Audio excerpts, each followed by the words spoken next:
Did you know a man once killed with a smile, and no one suspected a thing? Ted Bundy. The handsome, charming, educated man who hid a monster behind perfect teeth and polite words. They say evil often wears a mask. In Ted Bundy's case, it wore a sweater vest, carried law books, and smiled with warmth. He wasn't the monster hiding in dark alleys. He was the stranger helping you with your books, the man opening the door, the one asking for a quick favor, then vanishing with his victim. I still remember the last case, the one where it all finally fell apart. It began on a humid night in Florida, 1978. Chi Omega Sorority House, Florida State University. The air was heavy, almost too quiet for 3 a.m. That silence didn't last long. Thud. The sound echoed through the hall. Lisa, a student on the top floor, opened her door. "Hello?" she whispered. No answer. Then, slam, and another door shut violently. As she turned around, a blood-smeared man stood behind her. But it was just her own reflection in the mirror, like catching a red lipstick mark from the party. Relieved, she walked back to her bed, not knowing 2 girls downstairs lay dead, bludgeoned, strangled, their faces twisted in terror. Ted had come and gone, like a shadow, silent, swift, sadistic. A week later, a 12-year-old girl named Kimberly Leach vanished from her school. Midday, crowded yard. No screams. Just gone.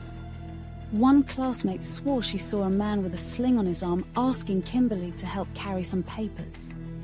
Police barely had a sketch. Dark hair, smiling, polite. The same man had done this trick dozens of times.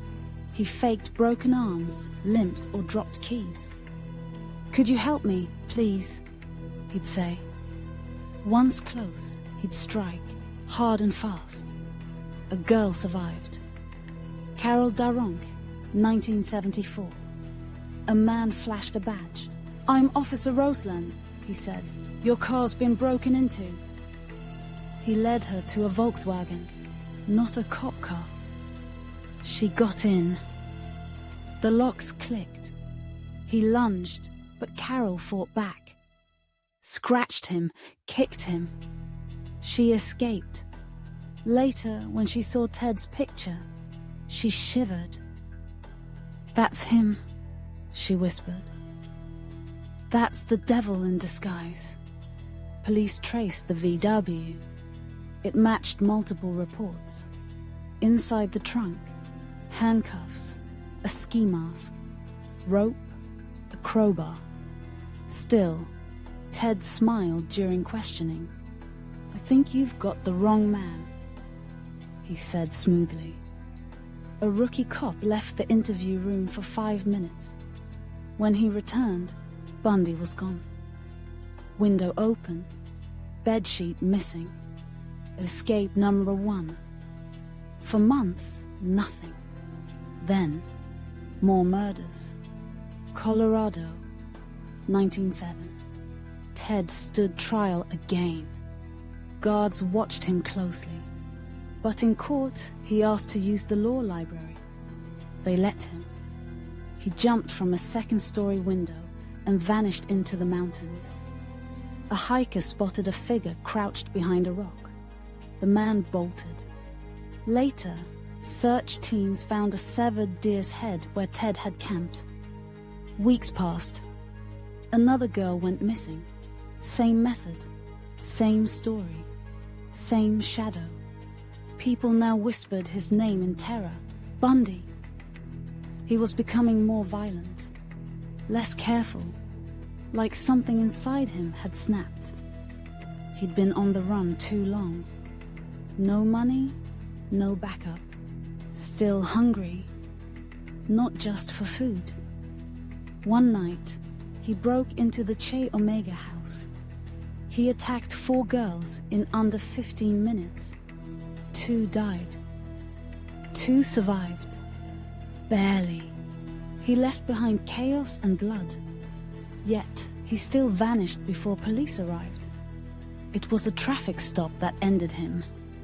Pensacola, February 15, 1978. An officer noticed a suspicious car, pulled it over. As he approached, the man lunged out with a knife. The officer fired a warning shot. The man froze. In the back seat, bloody clothes, rope, a ski mask, fingerprint match. It was Ted. In court, Bundy represented himself. He smiled, told jokes, flirted with reporters, even proposed to a woman during trial. He treated his trial like a show, but the evidence was solid. Survivors pointed at him, tears in their eyes. One said, "He smiled as he beat me. That smile is carved into my nightmares." On death row, Bundy confessed to everything. The room grew cold as he described details no one should know. He smiled again, softly. They never screamed like I thought they would. January 24th, 1989. He was executed in the electric chair. As the switch flipped, a crowd outside cheered, held signs. "Fry Bundy, fry!" The devil had finally been caged and burned. But some say, a girl in Florida claimed she saw him smiling from a crowd years after his death. Her friend laughed, "It's just your imagination." But when she checked her phone later, a photo had appeared. It was her, asleep, and someone standing behind her, smiling.